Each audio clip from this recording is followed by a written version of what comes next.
UN 영어뉴스 China-Taiwan How Beijing calibrates its Taiwan response.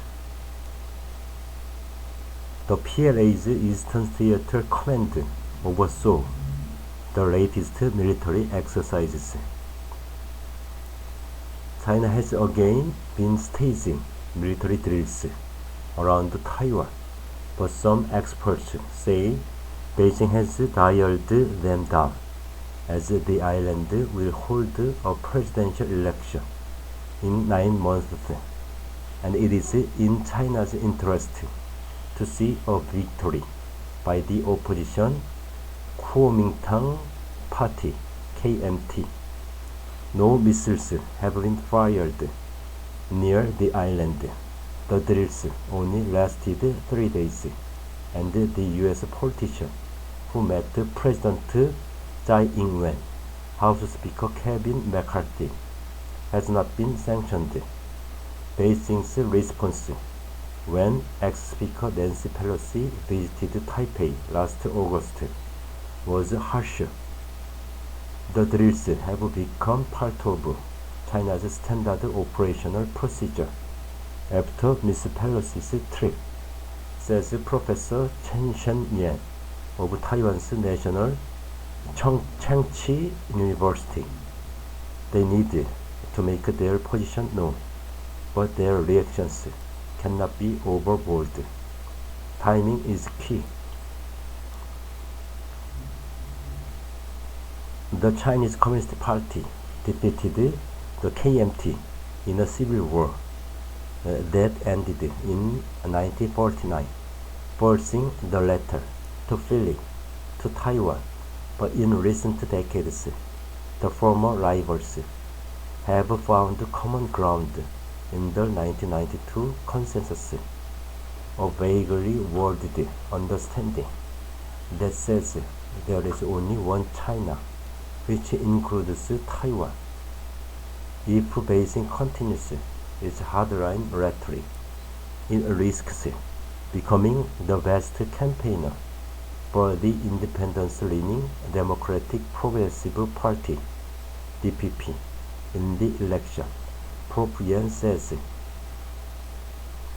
The KMT won big in last year's local elections, but analysts say the China factor weighs much more in presidential elections.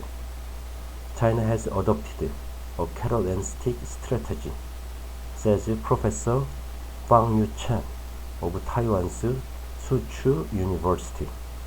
On one hand, China promises exchanges, including economic and cultural, if Taiwan agrees on the One China principle. At the same time, it continues its military build-up. Beijing wants to tell the Taiwanese people that there will be a war if they vote for the DPP, but there will be peace if they vote for the KMT. He adds, it is an uneasy balance to strike. However, China also faces internal pressure to act tough towards Taiwan, especially given that China has been stoking nationalism among its citizenry. He says,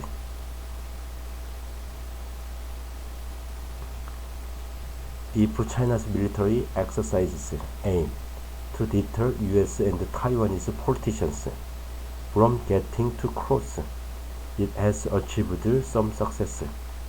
Taiwan appears to have taken steps to reduce tensions around the Tsai-McCarthy meeting.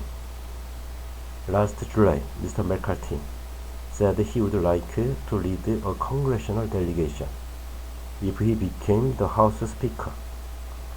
The Tsai administration managed to convince him to meet in the US instead because of Taiwan's security concerns.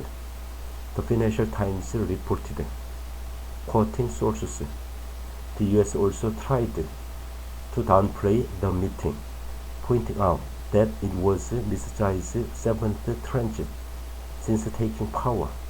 Both the US and Taiwan have described it as a stopover or transit rather than a visit. The US and Taiwan have developed a tacit understanding that they should take a low profile, says Prof. Chen. It is still a win for Taiwan, he says, as Mr. McCarthy was the highest-ranking US official any Taiwan president has ever met on American soil since 1979, when the US severed diplomatic ties with Taiwan. The Taiwan issue is the biggest flashpoint in the US-China relations. China sees the democratic self-governing island as part of its territory and has not ruled out the use of force to take control of it. As the US shows greater support for Taiwan, China has accused it of hollowing out its long-standing One China policy. The diplomatic acknowledgement of China's position that there is only one Chinese government.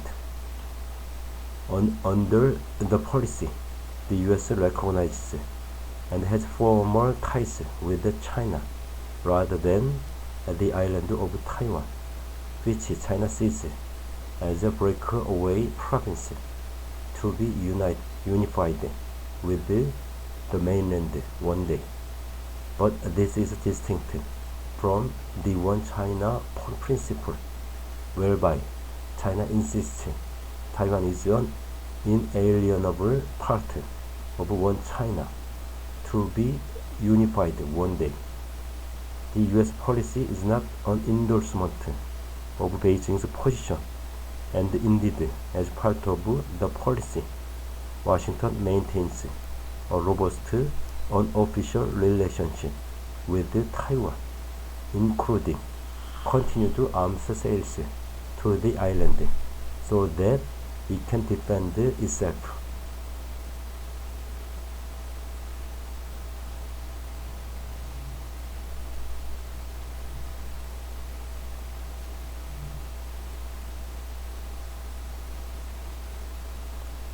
Last year, President Joe Biden repeatedly said the US would intervene to help Taiwan if China attacked it, statements seemingly at odds with the US official posture of ambiguity.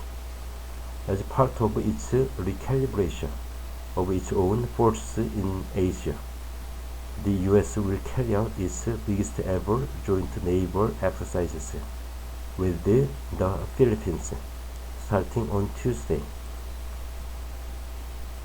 The US has also secured access to 4 additional Philippine bases in the South China Sea, with 3 of them relatively near Taiwan.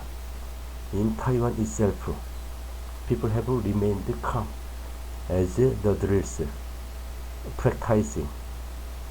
practicing striking targets and sealing off the island have taken place, just as they did during August's military maneuvers.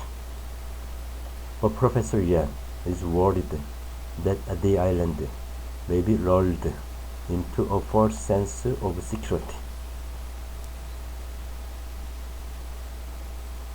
Recent escalations have seen Beijing's warplanes and ships pass the median line, the unofficial dividing line between Taiwanese and Chinese territory that was respected by both sides for almost 70 years.